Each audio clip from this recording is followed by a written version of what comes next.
So in my last video, I talked about a couple of reasons why your life might feel empty and everything is meaningless. And in that video, I had a very important point about purpose and how lack of purpose can make your life infinitely more miserable. And in this video, I want to talk about a couple of tips in which might help you to find your purpose in life and actually get some progress going. Because without a purpose, you're sailing in an endless sea and there is no end point to that.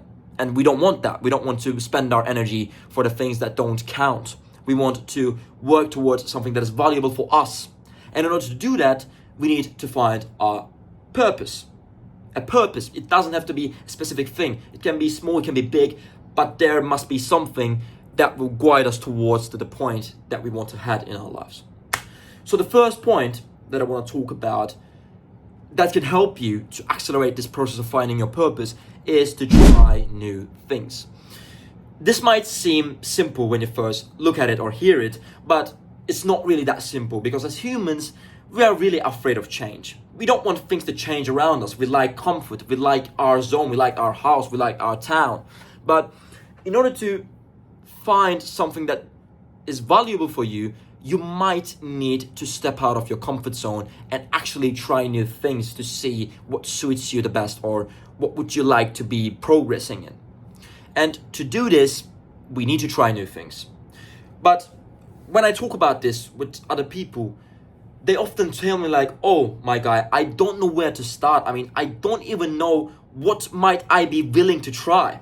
And that's a very common problem. And when you're starting out some new things, it's normal to have these like, what will I even start? What will I even try thing going on with you? It's very normal. And to these people, I always tell, look around your connections, look around your friends, look around your family. And most likely, not always, but most likely you will see someone who is at a position that you would like to be in. So when you look at this person, you might feel like, oh, this guy is doing this, and he is this state in his life. And that's somewhere which is appealing to me. I would like to be in that position. And if you can find this person in your family, just try to replicate what they are doing. Like, what are their habits? What are they doing in their daily lives? Talk with them, how they think, and try to implement these things to yourself. Because at the start point, it's really hard to pick something out of your mind. And I always tell these to people that if you look around yourself, your connections and stuff, you will find someone who is at a position that you would like to be in. And if you implement the things that they do, of course, not 100%, because you're not the same person with them. You cannot just copy everything that they do, but at least you can take that as a base, take that as a starting point. And if you don't have anyone around you who you can look up to and whose position seems appealing, if you don't have anybody like that, you can always look up from the internet. At this age, we can just basically reach out to everything from the internet, and that's the beauty of it. Even though there are lots of harmful things that can be reached, there are also a lot of good things, good people who you can look up to and actually implement some things from their lives. Maybe this is me. If you think that my life is appealing and the way that I'm going is something that you might want to go on, then you might implement the things that I say, or you might implement the things that I do. So you need to start doing things. And in my opinion, the best way to start doing new things is to actually copy other people who you think that they are in a good position. And that's the first step, trying new things. And this is very important. And this is basically the basis of finding your purpose. And the second thing in which you might find very helpful is to go back to your roots. I read this in the book called Mastery from Robert Greene, and when I thought about it, it was very logical. So what do I mean by going back to your roots? So if you can remember, everybody remembers their childhood times. And when we were a small child back in the day, we didn't really have self-limiting beliefs. We didn't really care about what other people thought of us. We were more free, let's say. And when you're more free, you're more likely to do the things that you enjoy. I'm not saying that everything that you did back as a child was a good thing, because some things that you might enjoy back then might not be something that is a good thing. That's why your mom and dad were there and they were calibrating you towards a better thing to do. But if you think about your childhood times, you might find a couple of things that you used to enjoy doing, and they're not really bad hobbies after all. Maybe as a child, you liked going to other neighborhoods to see what other adventures that you could find in those places. And if this was something that you were enjoying when you were a child, then maybe the thing that you want to do in your life, your purpose, might be linked to a similar stuff. I mean, of course, it can't be just finding new places and having new adventures, but they might be a link, a strong link about the thing that you would like to do right now as a purpose and the things that you were doing back then. So try to find some links with your childhood. As a child, what did you enjoy doing? What were you curious about? What were your strong points? And try to dig these roots, go back to your roots and find about these things. And you can really use these as a roadmap basically to find what you want to do with your life. So going back to your roots might be the solution to this. It's not always the solution. You can't always find strong links with your childhood and your current self because we are always changing. But if you find a link, it might be very important and it can be used as a roadmap to actually find your sole purpose in life. So look into your roots and you might find a solution. And the third thing that I want to talk about is learn new things.